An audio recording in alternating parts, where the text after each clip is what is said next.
আসসালামু আলাইকুম। আসসালামু আলাইকুম। ফাদার ফিজিক্স কেয়ারে আপনাদেরকে আবার সবাইকে স্বাগতম এবং শুভেচ্ছা এবং অভিনন্দন। এবং আচ্ছা, আজকের মূলত ক্লাস হচ্ছে ফাদার ফিজিক্স কেয়ারের ষষ্ঠ অধ্যায়ে বস্তুর উপর তাপের প্রভাব। বস্তুর উপর তাপের প্রভাব। আজকের ক্লাসটি কি? বস্তুর উপর তাপ এবং ষষ্ঠ অধ্যায়ের।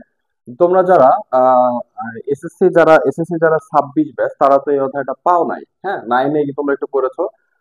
তখন তেমন বেশিভাবে ভালোভাবে পড়ানো হয় নাই, তবে এসএসসি 26 ব্যাচ যারা, তারা হয়তো এই টপিকটা তোমরা না জেনেই পার হয়ে যাবা এবং ইন্টারমিডিয়েটে গিয়ে এই জিনিসগুলো দেখতে হবে বা ফেস করতে হবে।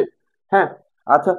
সেক্ষেত্রে আমরা এখন নবম শ্রেণীতে যারা পড়তেছো, ঠিক আছে, নবম শ্রেণীতে যারা পড়তেছো ক্লাস 9-এ, হ্যাঁ, তারা কিন্তু এই বিষয়গুলো সবগুলা পাচ্ছেছো, ফুল সিলেবাস পাইতেছো, ঠিক আছে। এটা তোমরা মনের মধ্যে কষ্ট হিসেবে নিও না। হ্যাঁ, এটা তোমাদের জন্য ভালো। কারণ কি জানো? মেন কারণ হচ্ছে যে অন্তত তোমরা ইন্টারমিডিয়েটে গিয়ে এই জিনিসগুলোর সাথে আবার ফেস করবাই। তো সেটা এখন যদি তোমার মধ্যে বেসিক থাকে, তাহলে কি তোমার এগুলো কি গিয়ে হেল্প হবে না? এই যে এখন যে 11 অধ্যায়টা দেয় নাই, চলতরিৎ স্থিতরিৎ দিছে, তাই না? চলতরিৎটা ইন্টারমিডিয়েটে গিয়ে দেখবে যে আলবাত করতেই হবে, 100%। 100% এই অধ্যায়টা, অর্থাৎ 11 অধ্যায়টা করতেই হবে তোমাদেরকে। ঠিক আছে। আচ্ছা, আজকে দেখো এখানে বস্তুর উপর তাপের প্রভাব। হ্যাঁ, এই টপিকটার মধ্যে আমি আজকে দু একটা জিনিস কথা আলোচনা করব। সেটা হচ্ছে এই অধ্যায়টা কিন্তু তাপ এবং তাপমাত্রা নিয়ে। কি নিয়ে? তাপ এবং তাপমাত্রা নিয়ে, ঠিক আছে। তাপ এবং তাপমাত্রা নিয়ে যদি হয়ে থাকে, তাহলে দেখো তাপ এবং তাপমাত্রা এই দুটো জিনিস কি, বা এই দুটো জিনিস যদি আমি না জানি, তাহলে কি করতে পারবো? সম্ভবই না। আমরা ক নাম্বারের জন্য করব, খ নাম্বারের জন্য করব, এমসিকিউ এর জন্য করব। ঠিক আছে। তুমি যদি সকল ক্লাসগুলো করে থাকো আমার, ইনশাআল্লাহ প্রত্যেকটা টপিক তুমি এমসিকিউ, সিকিউ এবং ক খ সবগুলোই পাবে। ঠিক আছে। দেখো, তাপ এক প্রকার শক্তি। আমরা কি পড়তেছি? তাপ পড়তেছি। কি পড়তেছি? দেখো, আমরা কিন্তু তাপ পড়তেছি। ওকে। তাপ, তাপ কিন্তু এক প্রকার শক্তি, সেটা আমরা জানি, তাই না? কিন্তু এটা কি ধরনের শক্তি? যা আমাদের ঠান্ডা বা গরমের অনুভূতি জাগায়। এটা তো আমরা নর্মালি তাপ বলতেছি না, যখন আমরা নর্মাল করতেছি বা নর্মাল পড়াশোনা করতেছি। তো এই জিনিসটা আমরা সচরাচর জানি যে তাপ কি? তাপ এক প্রকার শক্তি যা আমাদের ঠান্ডা বা গরমের অনুভূতি জাগায়। এনাফ। ঠিক আছে। এখন যে জিনিসটা আমি মনে রাখতে হবে, দেখো আমি এখানে কি বলছি, একটা স্টার দিচ্ছি, ঠিক আছে, 3 স্টার দিচ্ছি। দেখো এই জিনিসটা একটু মনে রাখতে হবে। সেটা হচ্ছে তাপ কি কাকে কাকে বলে পারবা না? তাপ এক প্রকার শক্তি যা আমাদের ঠান্ডা গরমের অনুভূতি জাগায়। শেষ। মনে রাখতে হবে, কোন পদার্থের মোট তাপের পরিমাণ ওই পদার্থের অণুর গতিশক্তির সমানুপাতিক। এই জিনিসটা টোটালি একটু মাথায় ঢুকায় নাও। কোন পদার্থের মোট তাপের পরিমাণ, কোন একটা পদার্থের মোট তাপের পরিমাণ কি হয়? ওই পদার্থের অণুর গতির সমানুপাতিক। আমার দুইটা যদি আঙুল হয়, একটাকে আমি কি করতেছি? কোন পদার্থের মোট তাপের পরিমাণ, এইটা হচ্ছে মোট তাপের পরিমাণ। আর এইটাকে কি বলতেছি? ওই পদার্থের অণুর গতিশক্তির সমানুপাতিক। ওই পদার্থের অণুর গতিশক্তির সমানুপাতিক। দুইটা স্টেপে বললে এটা কি আর মুখস্থ করা লাগে? হয়ে গেছে, তাই না? আচ্ছা, এখন দেখো নেক্সট টপিকে এই জিনিসটাকে আমি যদি বলি তাপ, এবং এই তাপটার মধ্যে এই কয়টা জিনিস লুকায় ছিল, আরো কিছু জিনিস আছে। দেখো, আমরা এখানে একটা কি, একটা চার্ট নিছি, তাই না? এই চার্টের মধ্যে একটু লক্ষ্য করি, ঠিক আছে। এই চার্টে দেখো যে 1 calorie is equal two 4.2 joule. এটা কি আমাদের মুখস্থ রাখবা? 1 ক্যালোরি ইজ ইকুয়াল টু কত? এমসিকিউ শিওর আসবে, ক নম্বরেও শিওর আসবে। 1 calorie is equal two 4.2 joule. 4.2 joule is equal two কি? আমি যদি এটা বিপরীত করে দেই, 1 ক্যালোরি লিখতে পারবো না? আচ্ছা, তাহলে এখন এই যে ঐকিক নিয়ম করছো না, এই দেখো 1 joule is equal to 1 divided by, দেখো এই জিনিসটাই, একে কত, 100 এ কত, একে কত, 20-এ কত, ওই রকম, ঠিক আছে। তাহলে 4.2 joule is equal to 1 calorie, তাহলে 1 joule is equal to 1 divide by 4.2 calorie. তাহলে এখন আমরা লিখতে পারি 1 joule is equal to 0.24 calorie. এইটাও কিন্তু লেখা যায়, ঠিক আছে, এটাও কিন্তু লেখা যায়। এই জিনিসটা তোমাদের কি মাথায় আসছে? দেখো এই জিনিসটা আমাকে কি করতে হবে, তোমরা যদি চাও স্ক্রিনশট দিয়ে রাখতে পারো।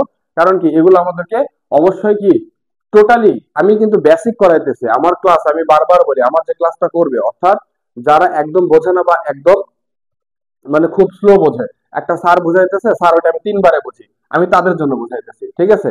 আচ্ছা, দেখো এই জিনিসটা হয়ে গেল। হ্যাঁ, তাহলে এখন এই যে তাপ গেল, আমার কি আছে? তাপমাত্রাটা আছে না? তাপমাত্রা কাকে বলে এটা আমাকে জানতে হবে না? আচ্ছা, এখন দেখো তাপমাত্রাটা কি, আমি এটা একটু মুছে দিলাম, ঠিক আছে। এখন আমাকে জানতে হবে তাপমাত্রাটা কি। তাপমাত্রা কি বলো? তাপমাত্রা হচ্ছে বস্তুর একটা তাপীয় অবস্থা।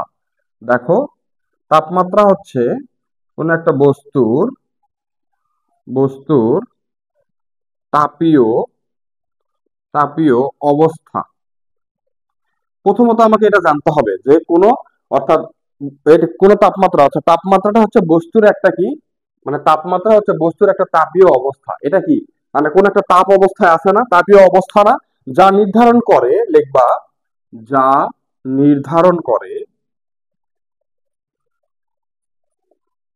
যা নির্ধারণ, আচ্ছা কি নির্ধারণ করতে পারে বলতো? যা নির্ধারণ করে বস্তুটি তাপীয়, অর্থাৎ বস্তুটির তাপীয় সংস্পর্শে এলে, যা নির্ধারণ করে বস্তুটি তাপীয়, ধরো তাপীয় সংস্পর্শে, তাপীয় সংস্পর্শে এলে, আমি এখানে একটু মুছে দিচ্ছি,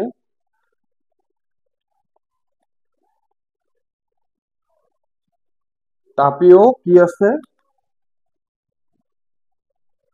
সংস্পর্শে, তাপীয় সংস্পর্শে যদি আমি এটাকে নিয়ে আসি, এলে তাপ হারাবে না গ্রহণ করবে, ঠিক আছে? সংস্পর্শে নিয়ে এলে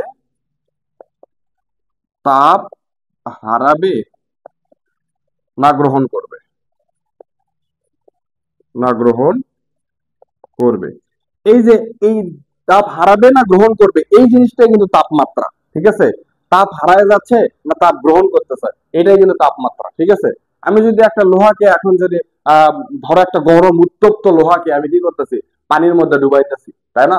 ধরো একটা গ্লাসের মধ্যে, এই যে নর্মালি এই গ্লাসের মধ্যে আমি পানি নিলাম, আর এই যে লোহা, এটা ধরো একটা লোহা, এই লোহাকে আমি এই পানির মধ্যে কি করলাম, ছেড়ে দিলাম, তখন দেখবা যে এই লোহাটা কি ছিল, হিট ছিল, তাই না? আর এই যে পানিটা কি ছিল, নর্মাল ঠান্ডা ছিল না? তার মানে কি, এখান থেকে যে পানিটা যে ছেড়ে দিলাম, এই লোহাটা কিন্তু হিট ছিল, প্রচন্ড গরম ছিল, তাই না? তাহলে এই লোহাটা পানির মধ্যে যায় তাপ কি করবে, বর্জন করবে না গ্রহণ করবে বলো তো? এই আনসারটা সবাই দিবা, ঠিক আছে?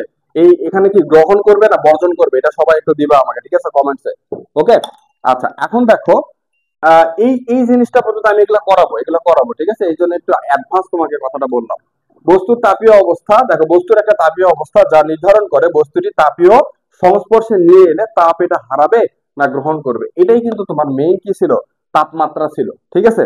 এটা ছিল আমাদের আজকের টপিক, এবং নেক্সট টপিকে আমরা এগুলোর আরো কিছু বেসিক জিনিস আছে, সেগুলি আমরা আলোচনা করব। একটা ছক আকারে আমরা দেখব যে কতদূর আমরা এটাকে কত সেলসিয়াস, ফারেনহাইট, এগুলো আছে না, Celsius to Fahrenheit, Fahrenheit to Kelvin, এগুলো যে আমার অঙ্ক আছে না, সেগুলো আমরা ইনশাআল্লাহ নেক্সট ক্লাসে আমরা করব। লেকচার 1 এটা আমার ছিল হচ্ছে লেকচার 1। ওকে, লেকচার 1 এ তাপ এবং তাপমাত্রা রিলেটেড কিছু কথা বললাম, এগুলো অবশ্যই মনোযোগ দিয়ে এই ক্লাসগুলো করবে, আর নেক্সট ক্লাসগুলো অবশ্যই করার চেষ্টা করবে, ঠিক আছে? আজকে এতটুকুই, আল্লাহ হাফেজ, আসসালামু আলাইকুম।